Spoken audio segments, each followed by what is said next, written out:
আমরা লীলা প্রসঙ্গকারের দৃষ্টিতে বা লেখনীতে এর আগের দিন আমরা দেখেছিলাম।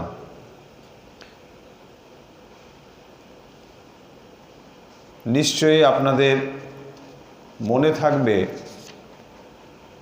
যে অঘোরমণি দেবী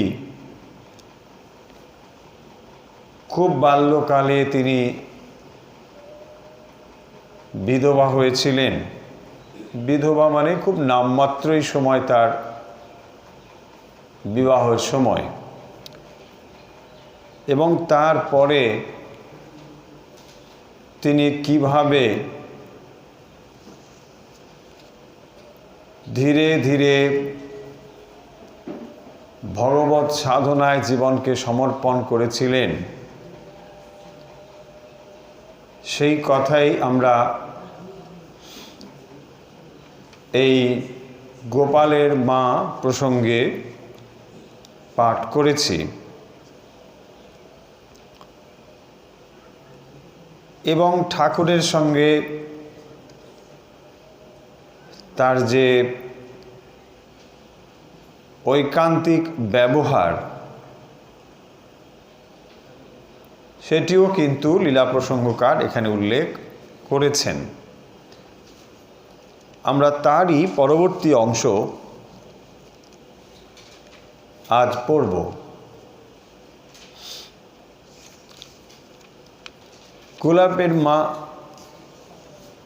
গোপালের মা তিনি ঠাকুরের জন্যে নিজে যা খেতেন যৎ সামান্যই, ডাঁটা চচ্চড়ি ইত্যাদি, সেগুলোই ঠাকুরের জন্য নিয়ে আসতেন। এবং লক্ষ্য করার বিষয় যে ব্রাহ্মণীও কিন্তু অত্যন্ত নিষ্ঠাসম্পন্ন ছিলেন।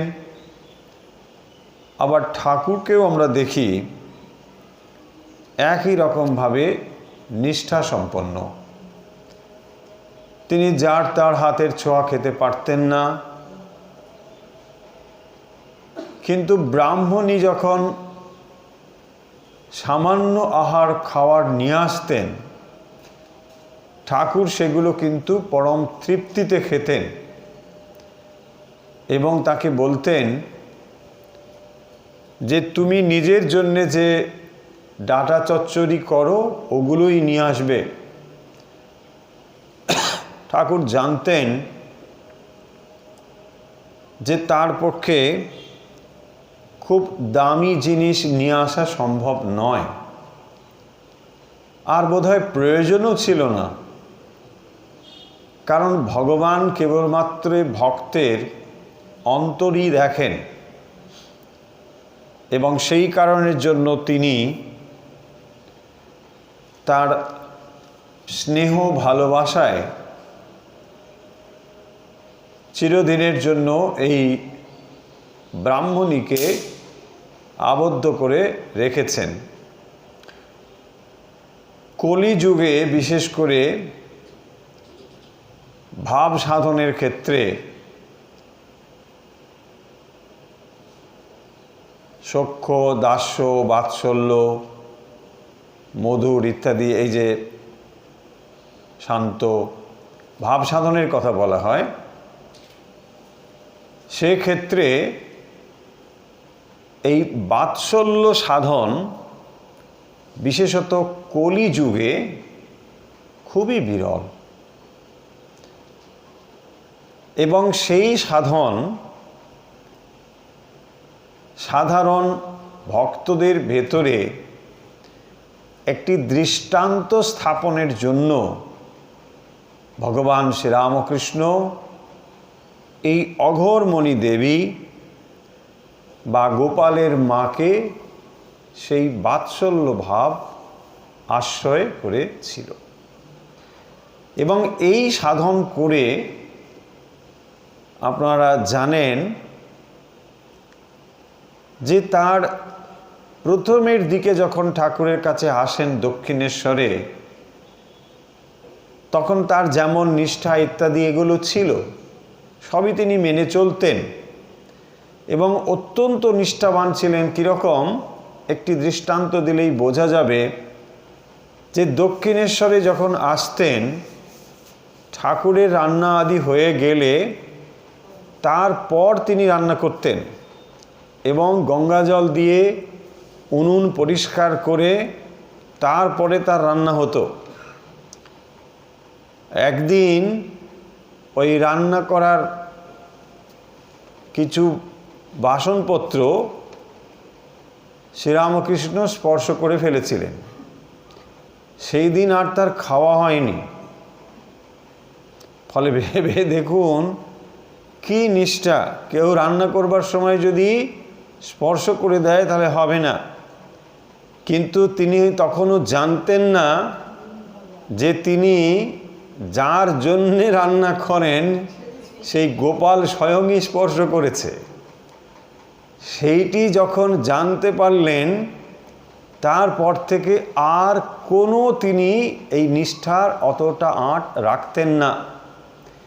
এমনকি আমরা দেখতে পাবো যখন শ্রীরামকৃষ্ণ বলছেন মানে শেষের দিকে যে তোমার তো সব হয়ে গেছে, এখন আর এত জপ টপ করো কেন? অত্যন্ত নিষ্ঠাবান, সারাদিন জপ করছেন। ভাবা যায় না যে কি কঠোর নিষ্ঠা থাকলে, তীব্র ভগবানের প্রতি ভালোবাসা থাকলে। তার ভাবটি ছিল গোপাল ভাব, কিন্তু এই গোপাল ভাব অত সোজা নয়। আমরা ভাবি দেখুন অনেকেই গোপাল টোপাল করেন, গোপাল করা খুব সোজা। গোপাল নিয়ে চললেন, এখানে চললেন। আমি কারণ নিষ্ঠায় আঘাত দিতে চাই না, কিন্তু এটা জেনে রাখুন, বিন্দুমাত্র ঐশ্বর্যবোধ থাকলে বাৎসল্য রূপে ভগবানকে ভালোবাসা যায় না। মা যখন সন্তানকে ভালোবাসে সেখানে সন্তান রূপেই ভালোবাসে, সন্তান ম্যাজিস্ট্রেট বলে ভালোবাসে না। ম্যাজিস্ট্রেট হতে পারে, কিন্তু তার মায়ের কাছে সে ওই ব্যাস বাবু বাছা। এই ভাব যদি না হয়, যখনই দেখবেন আপনি গোপাল বলছেন, তার মানে তার সমস্ত ঐশ্বর্য থেকে বিযুক্ত ভাবটি, এইটি গোপাল ভাবের মাহাত্ম্য। মানে তিনি আমার পুত্র, আমার সন্তান। কিন্তু যখন দেখবেন শ্রীকৃষ্ণ হয়েছেন, এখানে সমস্ত ঐশ্বর্য সংযুক্ত হয়েছে। তাই যখনই আপনি ভগবানকে ঐশ্বর্য সংযুক্ত বলে ভাবছেন, তখন গোপাল ভাব ভাবা হচ্ছে না। আবার দেখুন কতখানি ভালোবাসা গভীর হলে তবেই ভগবানকে ঐশ্বর্য রহিত হয়ে ভাবা যায়। এটা অত সোজা নয়। কারণ যখনই আপনার ভগবানের কথা মনে পড়বে, তিনি এই বিশ্ব ব্রহ্মাণ্ড করেছেন, এই করেছেন, এই ভাবটা আসবে। এই ভাবটার সঙ্গে গোপাল ভাব যাবে না। দেখুন, একবার ভেবে দেখুন, মা যশোদা, তাকে সবাই এসে বলছেন যে তোমার ছেলে না মা সামান্য নয়, এই ছেলের কথা তুমি ভাবছো, এ কিন্তু সাধারণ নয়, এ বিরাট শক্তিধর, কালীয় দমন টমন এসব অনেক কিছু কাণ্ড ঘটিয়ে দিয়েছে। কেন তুমি এর কথা ভাবছো? এ নিজেকে রক্ষা তো করতেই পারবে, এ সবাইকে রক্ষা করে। বলছে না না না, ওসব রক্ষা করে, তোরা কোথায় ভেলকি দেখেছিস, কি দেখেছিস? বলছে না, আমার ছেলেটাকে ঠিক করো, রক্ষা করো। ফলে এই যে ভাব দেখুন, এই ভাব যদি ঠিক না হয় তাহলে কিন্তু বাৎসল্য ভাব হবে না। তাই বাৎসল্য ভাব অত সোজা নয়।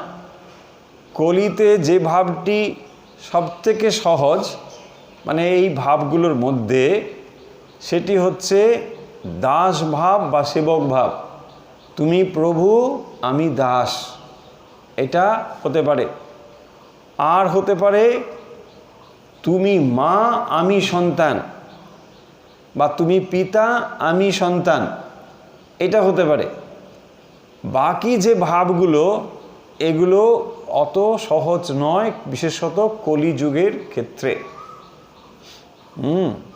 মধুর ভাব তো নয়ই, মধুর ভাব অসম্ভব প্রায়। আর ব্যতিক্রমী, যারা যারা রয়েছে ব্যতিক্রমী, সহজ নয়। কিন্তু সন্তান ভাব মানে ভগবানকে পিতা অথবা মাতা ভাবা অথবা দাস রূপে, এটা ঠিক আছে। সখ্য ভাবও ঠিক যায় না। ভগবানকে বন্ধু ভেবে ভাবা এটিও অত সোজা নয়। যখনই আপনার ভগবানের অ্যাট্রিবিউটগুলো মনে আসবে, বন্ধুভাব যাবে না, তখনই দেখবেন দাস্যভাব এসে যাবে। তুমি কি মহান, তুমি এই করেছো, এই করেছো, এইটা বলা মানেই ফ্রেন্ড হওয়া যাবে না, তাই না? ভগবানকে আপনি ধরুন, ভগবান সামনে এসে গেল, হাত বাড়িয়ে দিলেন, আপনি হ্যান্ডশেক করবেন, বুঝি প্রভু হ্যান্ডশেক, আপনি ধরান প্রভু, আমি লুটিয়ে প্রণাম করি। বলছে তাহলে তো তোমার ওই ভাব নয়, তাহলে তুমি লুটিয়ে পড়ো, আমি দাঁড়াচ্ছি, প্রণাম করো। বোঝা যাচ্ছে? তাহলে ভগবান এসে যদি হ্যান্ডশেক করতে চায়, আপনি হ্যান্ডশেক করতে পারবেন না। কারণ ভগবানকে দেখে আপনার তখন সমস্ত বিভূতি মনে পড়বে। আরে বাবা, এত বিভূতি তার সঙ্গে হ্যান্ডশেক, আরে আমি কি ক্ষুদ্র, একদম অসম্ভব। ফলে এই ভাবগুলো কিন্তু যায় না। যাই হোক, এখন দেখুন ধীরে ধীরে এই ব্রাহ্মণী, আমরা দেখব ঠাকুরের এই যে অদ্ভুত লীলা, এর সঙ্গে যারা যারা যুক্ত হয়েছেন, ঠাকুর সবাইকে এক এক ভাবের দিকটা প্রকাশ করেছেন, এক একজনকে অবলম্বন করে। গোপালের মায়ের ভেতরেও ঠিক ওই বাৎসল্য রস কিভাবে প্রকাশিত হয়েছে, তারই চূড়ান্ত নিদর্শন এখানে রয়েছে।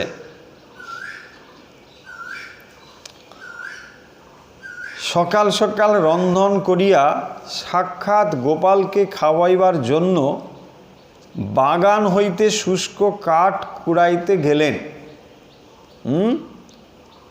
একদিন গোপালকে খাওয়াবেন বলে সকাল সকাল রন্ধন করে সাক্ষাৎ গোপালকে খাওয়াতে যাবেন। ভালো, কাঠ কুড়োতে গেছেন, দেখেন গোপালও সঙ্গে সঙ্গে আসিয়া কাঠ কুড়াইতেছে এবং রান্নাঘরে আনিয়া জমা করিয়া রাখিতেছে। একবার শুধু কল্পনা করে দেখুন যে ভগবান ভক্তের ভালোবাসায় কতখানি বিগলিত হয়। ভগবান যার এত মহিমা, আমরা শাস্ত্র আদিতে পাঠ করি, ভগবদ্ গীতায় পাঠ করলাম, ভগবান তার অসীম অনন্ত মহিমা, সেই সমস্ত মহিমাকে তিনি দূরে সরিয়ে রেখেছেন। কেন? মায়ের কাছে আসবেন বলে। মায়ের কাছে এসেছেন, কাঠ কুড়োচ্ছেন, মা সেই কাঠ দিয়ে রান্না করে গোপালের জন্য ভোগ নিয়ে আসবেন। তো মাকে সাহায্য করবার জন্যে তিনি সেখানে সঙ্গে সঙ্গে কাঠ কুড়াচ্ছেন আর নিয়ে এসে জড়ো করছেন। একবার ভেবে দেখুন, যিনি এই বিশ্ব ব্রহ্মাণ্ডের অধিপতি, সেই স্বয়ং ভগবান মাতৃপ্রেমে, মাতৃ স্নেহে, ভালোবাসায় এতটা বিগলিত হয়েছেন যে সমস্ত কিছু দূরে সরিয়ে মায়ের জন্যে তিনি ছোট্ট শিশুটি হয়েছেন। এইটি হচ্ছে ভগবানের মানব লীলার মাধুর্য। সেই জন্যে সমস্ত লীলার মধ্যে শ্রেষ্ঠ লীলা হচ্ছে মানব লীলা।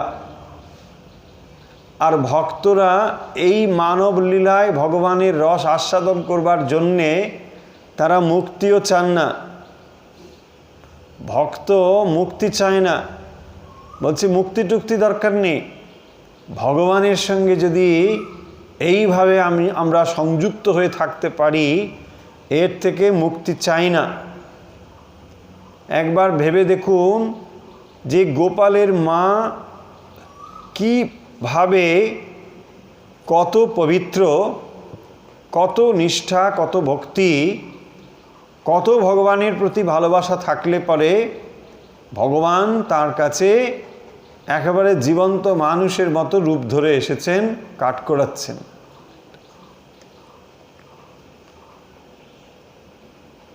দেখেন গোপালও সঙ্গে সঙ্গে আসিয়া কাঠ কুড়াইতেছে। এবং রান্নাঘরে আনিয়া জমা করিয়া রাখিতেছে। এই রূপে মায়ে পোয়ে কাঠ কুড়ানো হইল। তাহার পর রান্নার সময় দুরন্ত গোপাল কখন কাছে বসিয়া কখনো বা পিঠের উপর পড়িয়া সব দেখিতে লাগিল, কত কি বলিতে লাগিল, কত কি আবদার করিতে লাগিল। ব্রাহ্মণীও কখনো মিষ্ট কথায় তাহাকে ঠান্ডা করিতে লাগিলেন, আবার কখনো বকিতে লাগিলেন। দেখুন, ভগবানকে বকা, তাই না? সাধারণ ভক্ত পারবে? পারবে না। ভগবানকে বকা যাবে না, একমাত্র মাতৃভাবে যাবে। যেহেতু তিনি ওইভাবেই সাধন করেছেন, ভগবানকে সব সময় সন্তান রূপে দেখেছেন, তাই মাতৃভাবে ভগবানকে শাসন করাও কিছু নেই। হেই চুপ, কি বলছিস? হ্যাঁ, এটা কি রান্না করেছো? গলার উপর উঠে পড়েছে তো। মা রান্না করছে, গলা জড়িয়ে বলছে, মা এটা কি রান্না করেছো, এটা কি করেছো, কেনে করে না, এখানে ঝোল দেবে না ডাল দেবে না, করে না, খারাপ করছে, এটা কেন দিয়ে দিলে, ওটা, এই চুপ, রান্না। একবার ভেবে দেখুন কি অবস্থা।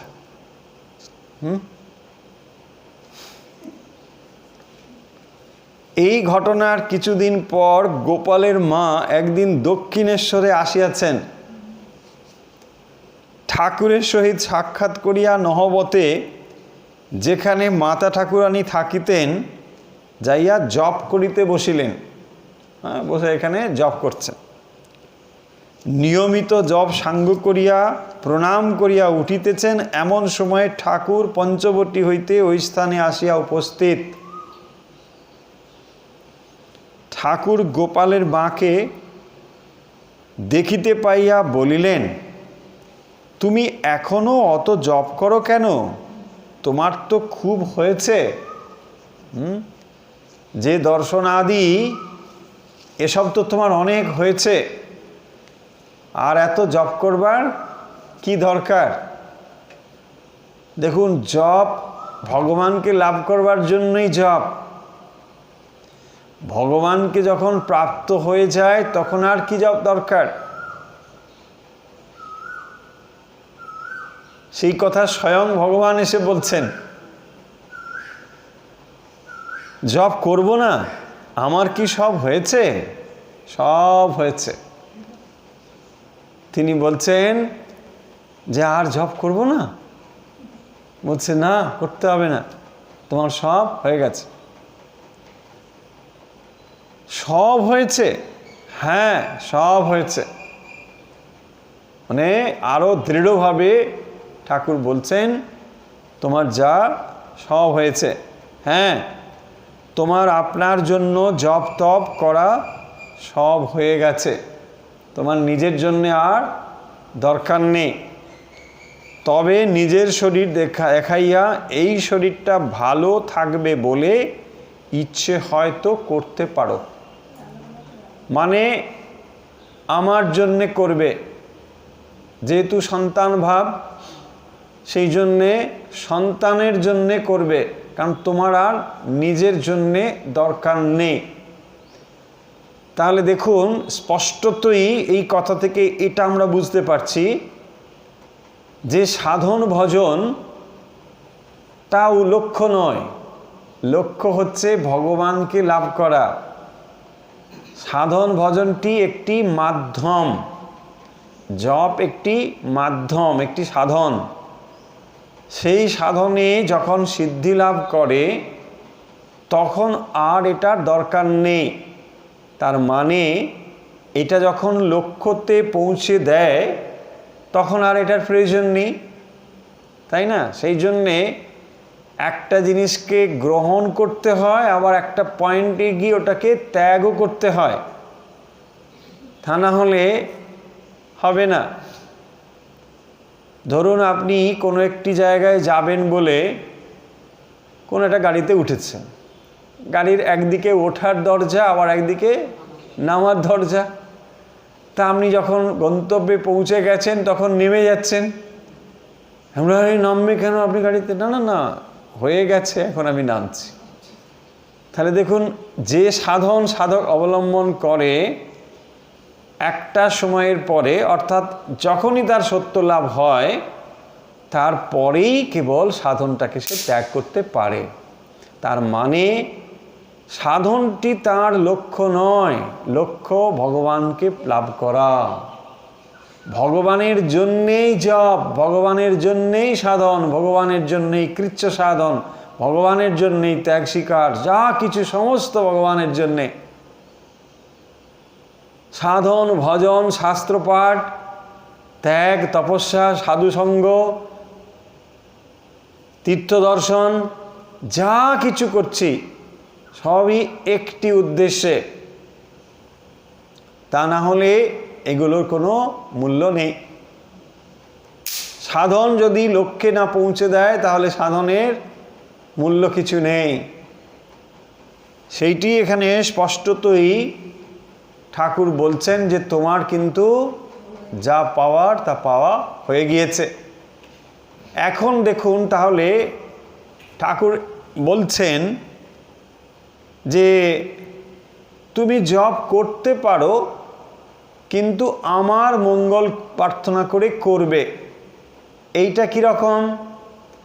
এইটা হচ্ছে যে যখন সাধন ভজন তিনি করেছিলেন, তারপরে যখন সিদ্ধি লাভ করেছেন, সিদ্ধি লাভ মানে এখানে ইষ্ট দর্শন করেছেন, তারপরেও যে অভ্যাসের দ্বারা তিনি চালিত হয়েছিলেন সেই অভ্যাসটিকে বজায় রাখতে বলছেন।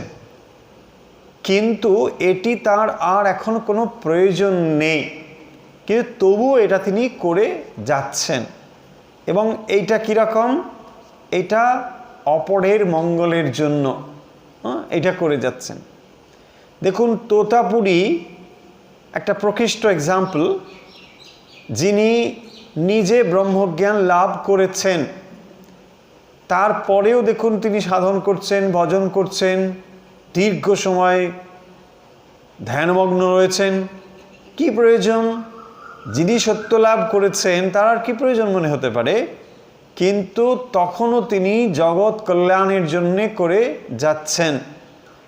কারণ সিদ্ধ পুরুষ যারা সাধন সময়ে যা তারা করেন, সিদ্ধি লাভের পরেও ওটাই করতে থাকেন, তখন আর তার প্রয়োজন নিজের নেই, কিন্তু তখন তিনি ওটা করতে থাকেন।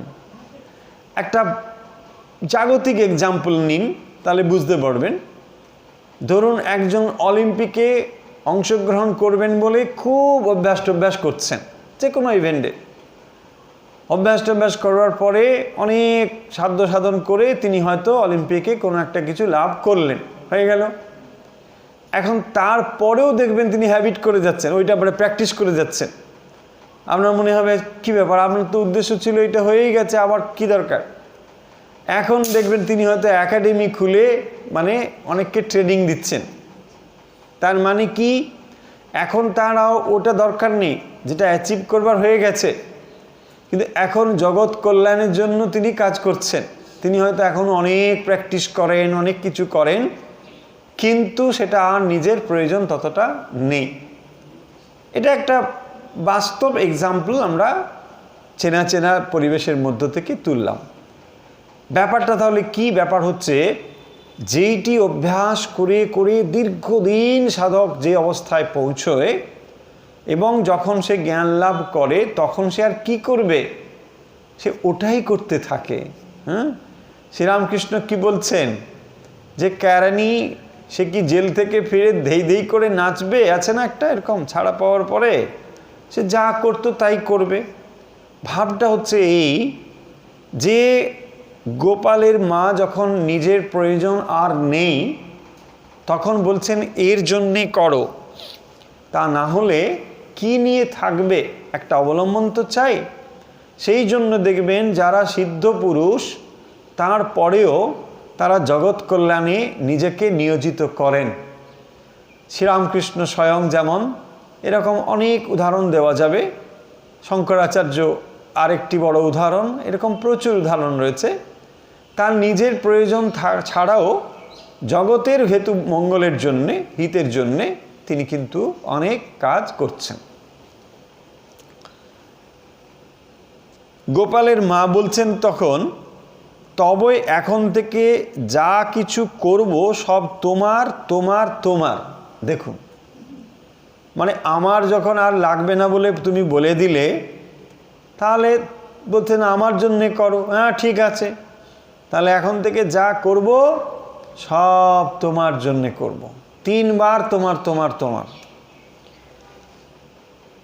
এই ঘটনার উল্লেখ করিয়া গোপালের মা কখনো কখনো আমাদিগকে বলিতেন, গোপালের মুখে ওই কথা সেদিন শুনে থলি মালা সব গঙ্গায় ফেলে দিয়েছিলুম।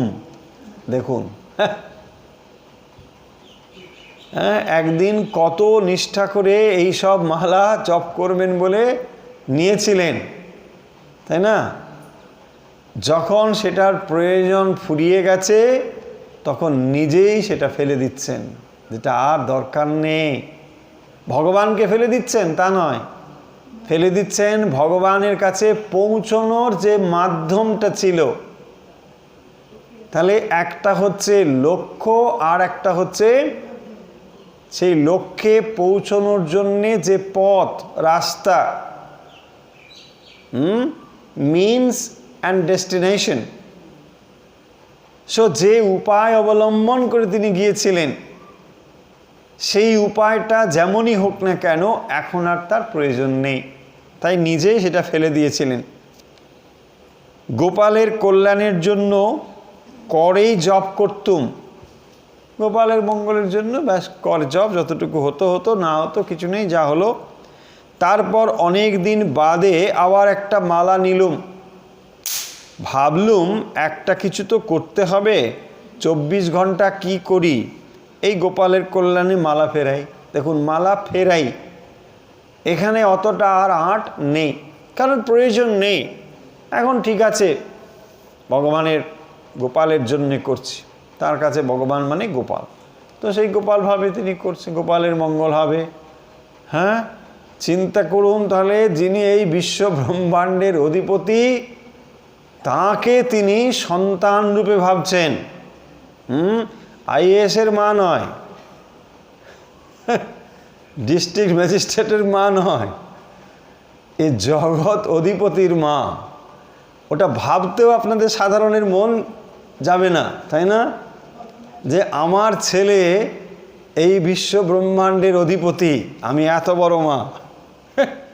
তাহলে এর মা তার মা, ঠিক আছে, মা যদি হতে হয় তাহলে গোপালের মাই হও, তাই না? কিন্তু ওই ভাবটা যাওয়া চাই, তাহলেই হবে। তার মানে দেখুন, মনের ভেতরে বিন্দু মাত্র অশুদ্ধতা থাকলে ওই ভাবটা যাবে না। পূর্ণভাবে শুদ্ধতা, পবিত্রতা এবং পাশাপাশি ঐশ্বর্য তিরোহিত ভাব। ঐশ্বর্য থাকলে হবে না কিন্তু। হ্যাঁ, আমার গোপাল এই জগৎ তৈরি করেছে, এই ভাব থাকলে হবেই না, দাস ভাব এসে যাবে, খুব কঠিন। এখন থেকে গোপালের মার জপ তপ সব শেষ হইল, ব্যাস। দক্ষিণেশ্বরে শ্রীরামকৃষ্ণের নিকট ঘন ঘন আসা যাওয়া বাড়িয়া গেল। ইতঃপূর্বে তাহার যে এত খাওয়া দাওয়ার আচার নিষ্ঠা ছিল, সে সবও এই মহাভাব তরঙ্গে পড়িয়া দিন দিন কোথায় ভাসিয়া যাইতে লাগিল। বাস, সব নিষ্ঠা শেষ। গোপাল তার মন প্রাণ এককালে অধিকার করিয়া বসিয়া কত রূপে তাকে যে শিক্ষা দিতে লাগিলেন তার ইয়ত্তা নাই। আর নিষ্ঠাই বা রাখেন কি করিয়া?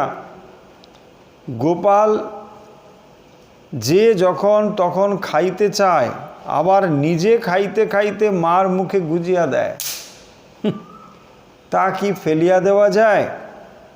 তাহলে নিষ্ঠা আর রাখা যায় না। তিনি ঠিক করেছেন, ধরুন একবার আহার করবেন, বা কবে হয়তো আহার করবেনই না, এইসব নিষ্ঠার মধ্যে চলেন। সেদিন গোপাল নিয়ে এসে খাবার মুখে গুজে দিচ্ছে। এখন গোপাল দিচ্ছে বলে তিনি কি করে উপেক্ষা করেন? খেতে হয়, নিয়ম, আর রাখা হয় না।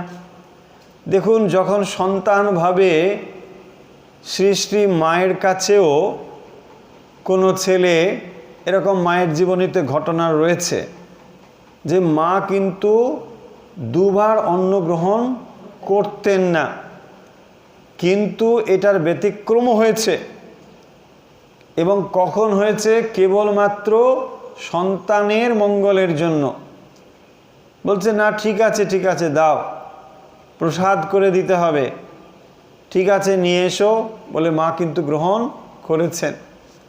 তাহলে দেখুন, যখন এই নিষ্ঠাতে তিনি যদি থাকতেন, না আমি কিন্তু আজ করব না, তাহলে হয় না। মা সন্তানের কাছে সবসময় পরাজয় স্বীকার করতে চান, সন্তানের ভালোবাসার কাছে মা পরাজিত হবেন। এটাই হচ্ছে মাতৃ স্নেহের পরাকাষ্ঠা।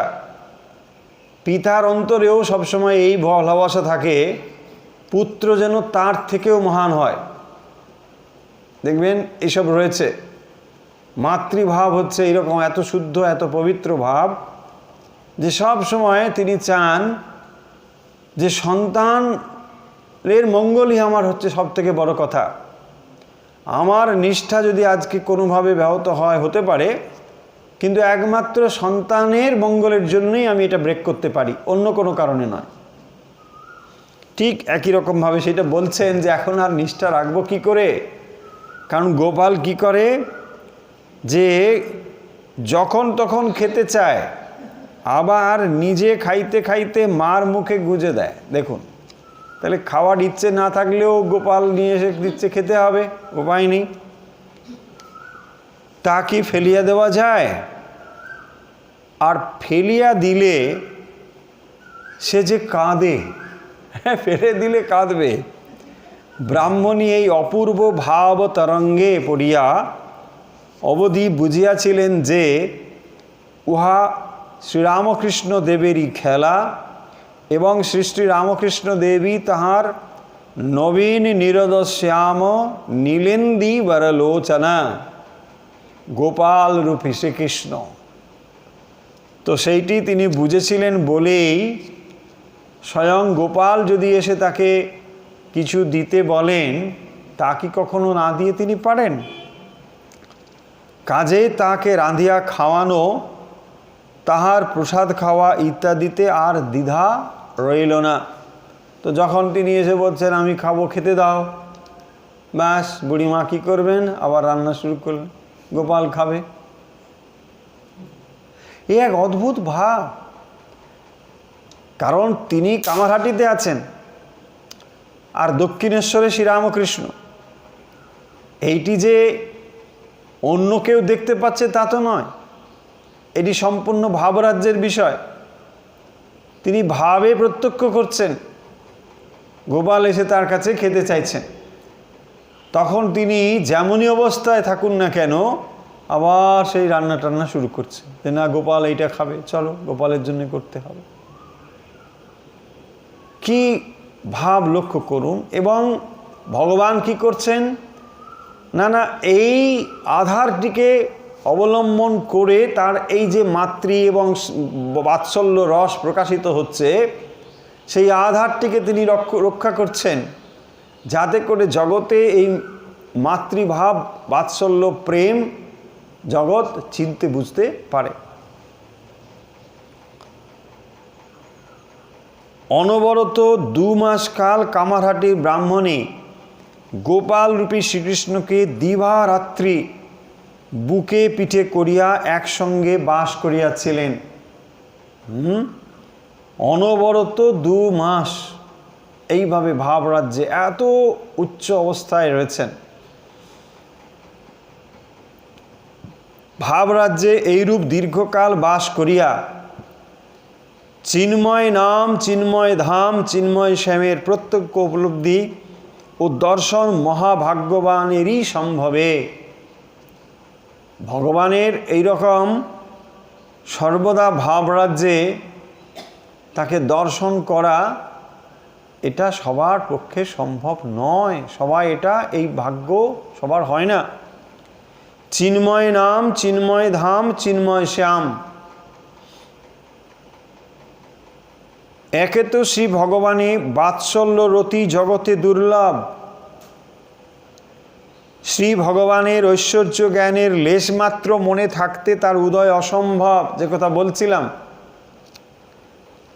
তার উপর সেই রতি ঐকান্তিক নিষ্ঠা সহায়ে ঘনীভূত হইয়া শ্রী ভগবানের এইরূপ দর্শন লাভ করা যে আরও কত দুর্লভ তা সহজেই অনুমিত হইবে। প্রবাদ আছে, কলৌ জাগর্তি গোপালঃ কলৌ জাগর্তি কালিকা। তাই বোধহয় অদ্যাপি শ্রী ভগবানের এই দুই ভাবের এরূপ জ্বলন্ত উপলব্ধি কখনো কখনো দৃষ্টিগোচর হয়। কি এর অর্থ? কলৌ জাগর্তি, কলিতে গোপাল জাগ্রত, আর কে? কালিকা। হ্যাঁ, শ্রী রামকৃষ্ণদেব গোপালের মাকে বলেছিলেন, তোমার খুব হয়েছে, কলিতে এরূপ অবস্থা বরাবর থাকলে শরীর থাকে না।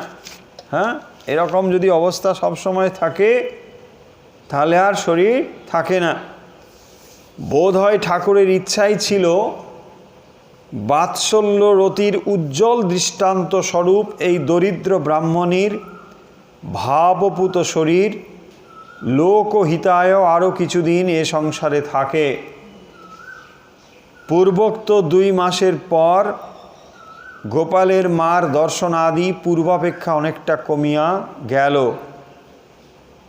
তবে একটু স্থির হইয়া বসিয়া গোপালের চিন্তা করিলেই পূর্বের ন্যায় দর্শন পাইতে লাগিলেন। ইচ্ছে করলেই তিনি আবার তাকে দর্শন করতে পারতেন, কিন্তু ওইভাবে বেশি দিন থাকলে শরীর থাকে না। সেই জন্যে ঠাকুর হয়তো চেয়েছিলেন যে এই বাৎসল্য রসের এই মাতৃমূর্তিটি জগতে আরও কিছুদিন থাকুক, তাই তার শরীরটি এইভাবেই রক্ষিত হয়েছিল।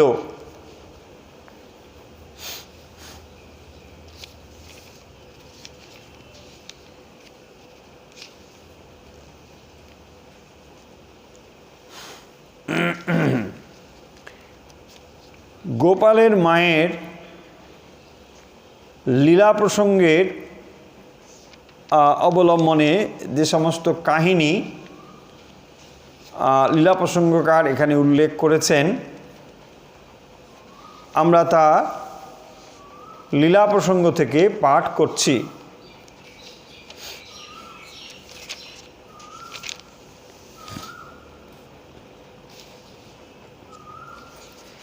একটি সুন্দর ঘটনা আপনাদের অনেকেরই হয়তো জানা আছে যে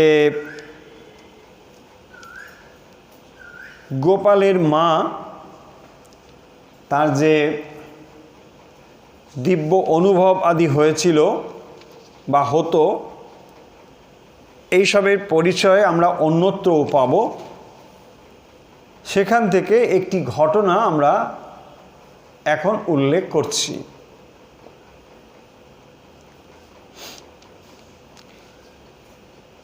একদিন ঠাকুরের জন্য 1 পয়সার বাতাসা কিনিয়া ব্রাহ্মণী দক্ষিণেশ্বরে উপস্থিত হইলেন। একটি ঘটনা, ঠাকুরের জন্যে 1 পয়সার বাতাসা নিয়ে তিনি দক্ষিণেশ্বরে এসেছেন। ধনী ভক্তগণ নানাবিধ মূল্যবান দ্রব্য ঠাকুরের জন্য আনিয়াছেন দেখিয়া ব্রাহ্মণী এই সামান্য বাতাসা সকলের সম্মুখে বাহির করিয়া ঠাকুরকে প্রদান করিতে অতিশয় কুণ্ঠা বোধ করিতে লাগিলেন। খুব স্পষ্ট ব্যাপার যে বাতাসা নিয়ে এসেছেন, এটা কি করবেন। অন্তর্যামী ঠাকুর ব্রাহ্মণীর মনোভাব অবগত হইয়া ভাবাবেশে ব্রাহ্মণীর আনিত বাতাসার 2-1খানা স্বহস্তে তুলিয়া লইয়া আনন্দের সহিত খাইলেন। অবশিষ্ট বাতাসাগুলি রাস্তায় যাতায়াতের ফলে অশুদ্ধ হইয়াছে মনে করিয়া ব্রাহ্মণী উহা বাগানের মালিকে প্রদান করিলেন। নিজে খানিকটা খেলেন, মানে তারপরে ওটা মালিকে দিয়ে দিয়েছেন। দিব্য দৃষ্টি ঠাকুর স্বপ্রকোষ্ঠে বসিয়াই সব বুঝিতে পারিলেন। তাহলে 1 পয়সার বাতাসা নিয়ে হাজির হয়েছেন, আর ঠাকুর কি করলেন, দুটো একটা নিজে মুখে তুলে নিলেন, এবং ব্রাহ্মণী ভাবলেন যে তাহলে অন্য বাতাসাগুলো অশুদ্ধ হয়েছে, রাস্তা করে এনেছেন, এবং সেই জন্যে কী করলেন, বাগানের মালিকে দিয়ে দিলেন। আর ঠাকুর এটা কিন্তু ওখানে বসেই টের পেয়েছেন। এই ঘটনার কয়েকদিন পরে ব্রাহ্মণী খড়দহের শ্যামসুন্দর, অনেকেই দর্শন করেছেন খড়দহের শ্যামসুন্দর, সেই শ্যামসুন্দর বিগ্রহ দর্শন করতে যান, এবং সেখানে দর্শন করবার পরে পূজারী ব্রাহ্মণীকে প্রসাদ দিলে তিনি ওটা গ্রহণ নিয়ে তারপরে এগিয়ে যাচ্ছেন। কে প্রসাদ দিয়েছে, ব্রাহ্মণী খড়দহে ওখানে গিয়েছেন, শ্যামসুন্দর দর্শন করছে, তো পূজারী প্রসাদ দিয়েছে, সেই প্রসাদটা উনি নিয়ে এগিয়ে যাচ্ছেন। লক্ষ্য করুন কি অবস্থা। এমন সময় কে যেন মন্দিরের সিঁড়ির ধারে দাঁড়াইয়া চিরপরিচিত কণ্ঠে বলিয়া উঠিলেন, কি গো খাবি তো? হাতে যে প্রসাদটা নিয়েছে, এটা খাবে কি না, না আবার মালিকে দিবি?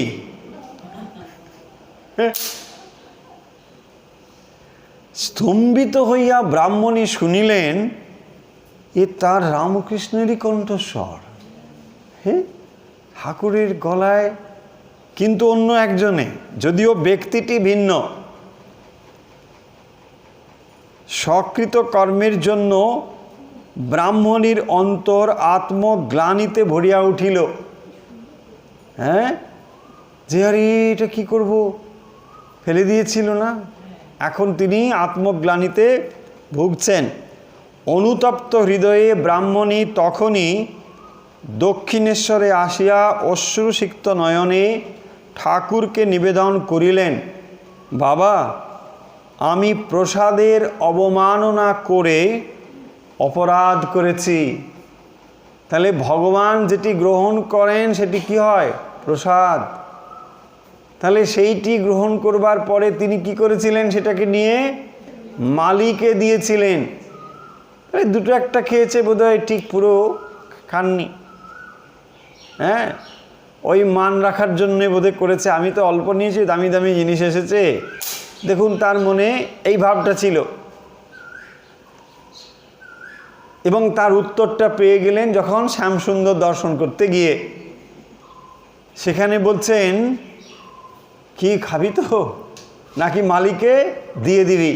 দেখুন, এবং সঙ্গে সঙ্গে দক্ষিণেশ্বরে এসেছেন গোপালের মা, এসে বলছেন, বাবা, আমি প্রসাদের অবমাননা করে অপরাধ করেছি। তাহলে দেখুন, প্রসাদ কিন্তু কম জিনিস নয়। আমার কি উপায় হবে? চিরপ্রসন্ন বালক স্বভাব শ্রীরামকৃষ্ণ ব্রাহ্মণীর কাতরতা দেখিয়া শুধু মৃদু মৃদু হাসিতে লাগিলেন। ঠাকুরের নিকট হইতে অচিন্তনীয়ভাবে এই শিক্ষা লাভের পর ও নিত্য ভগবত দর্শনাদির ফলে গোপালের মার মন এত উদার হইয়া উঠিয়াছিল যে একদিন দক্ষিণেশ্বরে নরেন্দ্রনাথ এর এক বাটি মহাপ্রসাদ খাইয়া চলিয়া গেলে ঠাকুর যখন জনৈকা স্ত্রীভক্তকে স্থানটি মার্জনা করিতে বলিলেন, তখন গোপালের মা শতপ্রণোদিত হয়ে নিজে হাতেই জায়গাটি পরিষ্কার করেছিলেন। স্পষ্টতই আপনারা বুঝতে পারছেন, যার এত নিষ্ঠা ছিল, সেই নিষ্ঠা মহাপ্রসাদ গ্রহণ করেছে না। সাধারণভাবে এই ভাবের সঙ্গে যায় না যে এত নিষ্ঠাা, কিন্তু যেহেতু প্রসাদ মহাপ্রসাদ, তাহলে প্রসাদকে তিনি কোন দৃষ্টিতে দেখতেন? আপনারা সকলেই জানেন যে জগন্নাথ মহাপ্রভুর যে প্রসাদ, এটি কখনো উচ্ছিষ্ট হয় না। সব প্রসাদ একবার ভগবানকে নিবেদন করার পর দ্বিতীয়বার আর নিবেদন করা হয় না, হয় না তো? কিন্তু একমাত্র এই মহাপ্রসাদ যা কিন্তু নিবেদন করা হয়। পুরীতে যেটি জগন্নাথ দেবকে নিবেদন করা হয়েছে নিবেদিত মহাপ্রসাদ, সেটিও কিন্তু বেলুড় মঠে ঠাকুরকে নিবেদন করা হয়, জেনে রাখুন। মানে মহাপ্রসাদের এতটা মর্যাদা। এবং যারা সত্যি সত্যি এটাকে মান্যতা দেন, মহাপ্রসাদ কোনোদিনই তারা মানে উচ্ছিষ্ট খাবারের সঙ্গে খাবেন না। এটাকে আগে সার্ভ করতে হবে, সবার আগে মহাপ্রসাদ দিতে হবে। তার মানে খেতে খেতে তার মধ্যে মহাপ্রসাদ একেবারেই হবে না। মহাপ্রসাদের এতটা মান্যতা। এবং এটাও আপনাদের প্রসঙ্গত অনেকে জানেন হয়তো, বিশেষ করে পুরীতে শ্রীক্ষেত্রে বা অন্যান্য যারা, তারাও অনেকে হয়তো মানেন এটি, কোনো যদি পারিবারিক সামাজিক অনুষ্ঠান হয়, সেখানে যত পদই হোক না কেন, মহাপ্রসাদ কিন্তু অবশ্যই থাকবে। মহাপ্রসাদ ছাড়া সেটা পূর্ণ হবে না। এখনো পর্যন্ত এটা মেনে চলে। ধরুন একটা বিবাহ আদি, অন্নপ্রাশন, এসব সামাজিক অনেক অনুষ্ঠান হয় তো, সমস্ত অনুষ্ঠানে যত বড়ই অর্থ ব্যয় করে যা কিছু ভোজের ব্যবস্থা থাকুক না কেন, মহাপ্রসাদ সেখানে থাকবে, তা নাহলে সেটা হবে না। ফলে বুঝে রাখুন, মহাপ্রসাদকে এতটা সম্মান দেওয়া হয় এবং এতটাই তার ভেতরে পরিবর্তিত হয়েছিল এই প্রসাদ সম্বন্ধে। দেখুন, প্রসাদ থেকে তিনি অবজ্ঞা করেছিলেন এবং তার শিক্ষা হলো কিভাবে না, খড়দাতে যখন তিনি শ্যামসুন্দরের মন্দির থেকে প্রসাদ দিচ্ছে পূজারী, ওখানে ব্রাহ্মণ, সেটা তিনি নিয়ে এগিয়ে যাচ্ছেন হাতে নিয়ে, মানে বলছে কিরে খাবি তো না, ফেরত দিবি আবার, কাউকে দিয়ে দি। তখন অবাক, বলছে আরে কি করে জানলো? বলছেন গলাটি আমার পরিচিত ঠাকুরের, কিন্তু লোকটি অন্য। ঠাকুর তার মুখ দিয়ে ওই কথাটি বলিয়ে দিলেন এবং চিরকালের জন্যে তার অন্তরে এই ভাবটি গভীরভাবে রেখাপাত করেছে। সঙ্গে সঙ্গে চলে এসেছেন দক্ষিণেশ্বরে ঠাকুরের কাছে, এসে বলছে আমার কি হবে গোপাল, আমি প্রসাদের অবমাননা করেছি।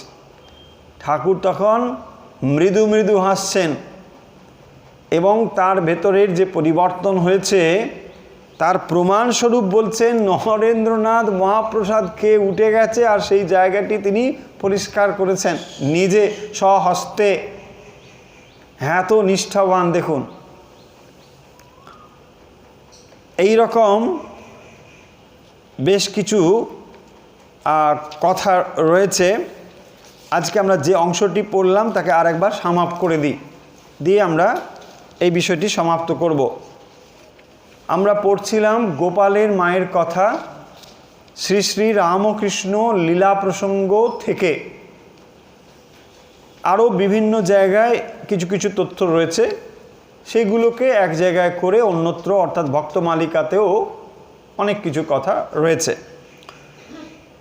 এখানে যে বিষয়গুলো আলোচনা করা হয়েছে, যে গোপালের মা তিনি খুব ছোটবেলা থেকেই বিধবা হন এবং তারপর থেকে অত্যন্ত নিষ্ঠার সঙ্গে তিনি জীবনযাপন করতে থাকেন এবং এই পবিত্র নিষ্ঠা ভাব তাকে একদিন দক্ষিণেশ্বরে নিয়ে আসে এবং শ্রীরামকৃষ্ণকে তিনি গোপাল রূপে দর্শন করেন এবং তারপরে যখন তিনি কামারহাটিতে থাকতেন তার বাড়িতে একা, সেখানেও গোপালকে তিনি চিন্ময় মূর্তিতে বহুবার দর্শন করেছেন এবং এমনকি তিনি তার কাছে প্রকট হয়ে তার হাতে খাবার খেয়েছেন এবং এই যে বাৎসল্য ভাব এইটি পরিস্ফুট করার জন্যে, দেখার জন্যে এই যুগে শ্রীরামকৃষ্ণ এই অঘোরমণি দেবী বা গোপালের মাকে তিনি রেখেছিলেন, তার ভেতর দিয়ে এই ভাব প্রকাশিত হয়েছিল। আজ আমরা যে অংশটি পড়লাম তার ভেতরে যা দেখলাম মূলত যে যখন তিনি প্রায় জীবনের শেষের দিকে এসেছেন তখন একদিন দক্ষিণেশ্বরে এসে তিনি অনেকটা সময় জপ করছেন এবং দীর্ঘ জপ করবার পরে যখন তিনি জপ সমর্পণ করে উঠে পড়ছেন, দেখলেন স্বয়ং শ্রীরামকৃষ্ণ সেখানে হাজির।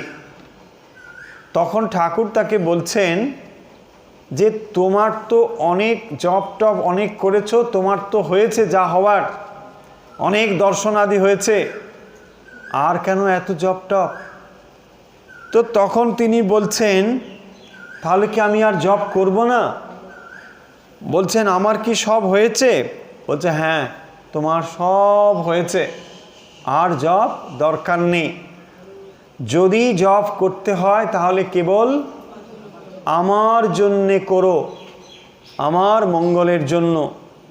কারণ যেটিকে অবলম্বন করে তিনি দীর্ঘ জীবন যাপন করেছেন, এক মুহূর্তে যদি সেটাকে বন্ধ করে দেওয়া হয় তাহলে বিপরীত কিছু ঘটতে পারে।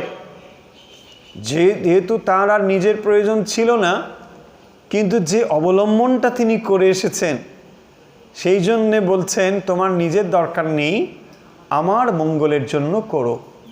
এবং আমরা দেখব যে তিনি অপরের মঙ্গল অর্থাৎ গোপালের মঙ্গলের জন্যে কিভাবে জপ ধ্যান করতেন এটি কিন্তু বর্ণনা করা হয়েছে।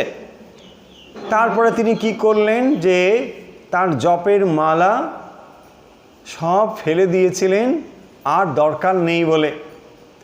পরে তিনি কি করতেন, মঙ্গল প্রার্থনা করে কেবল কর জপ করতেন। পরে একটি মালা নিয়েছিলেন, কিন্তু সেও ওই গোপালের জন্যই করতেন।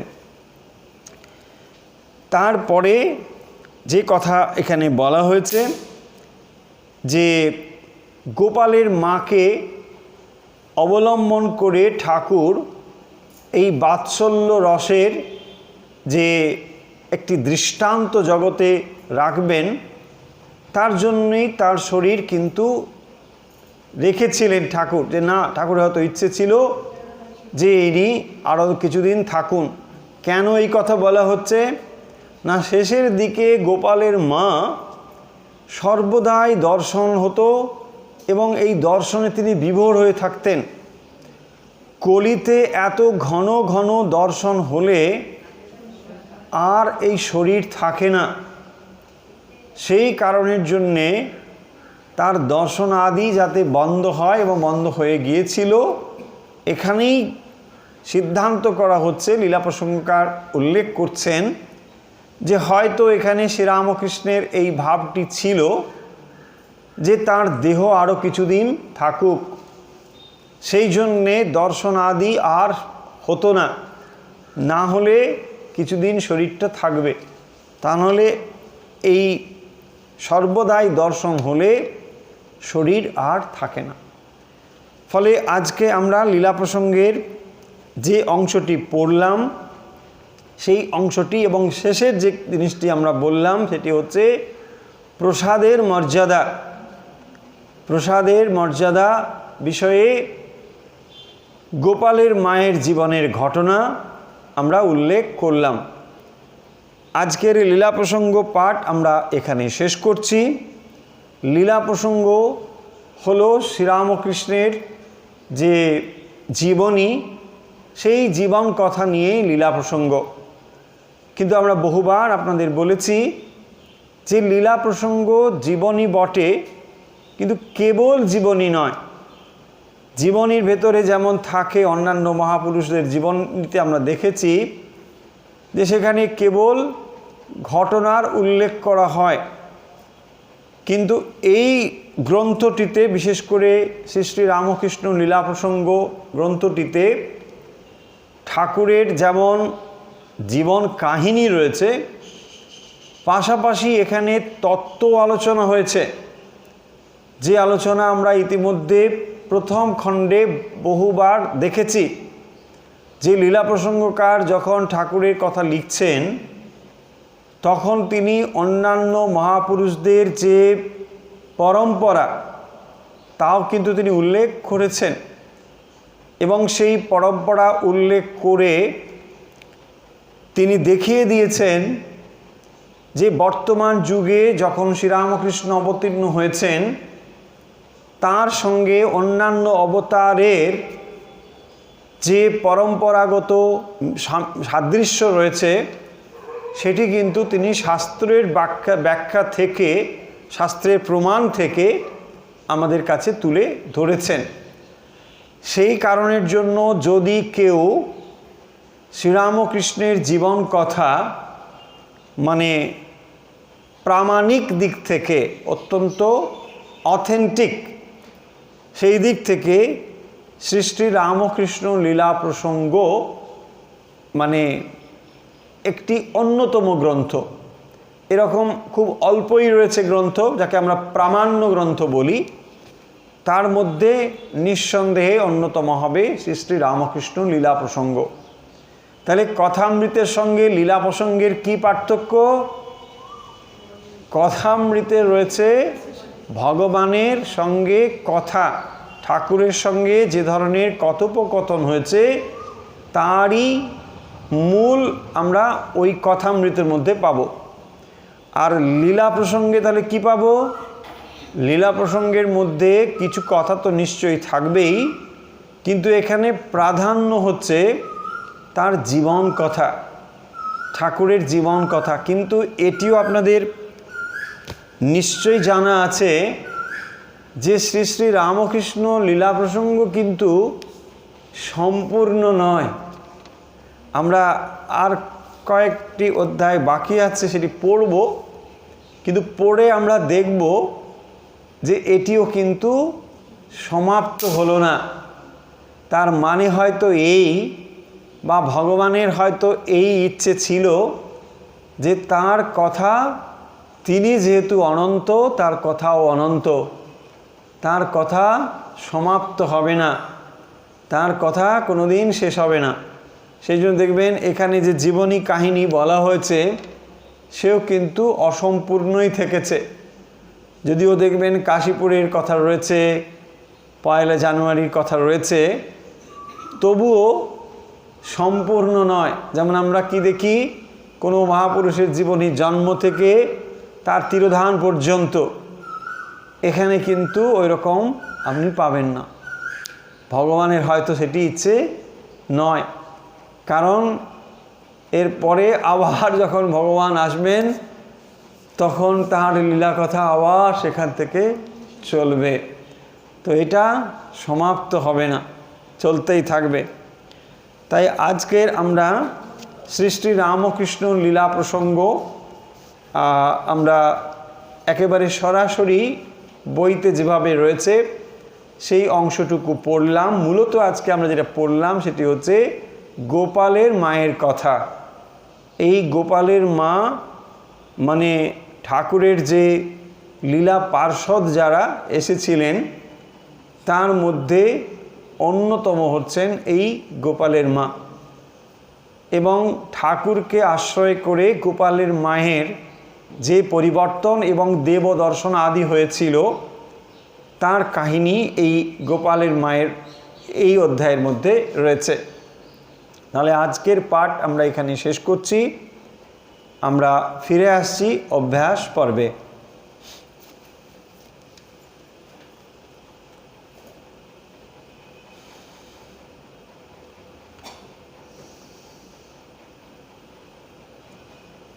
যে যেখান থেকে আমাদের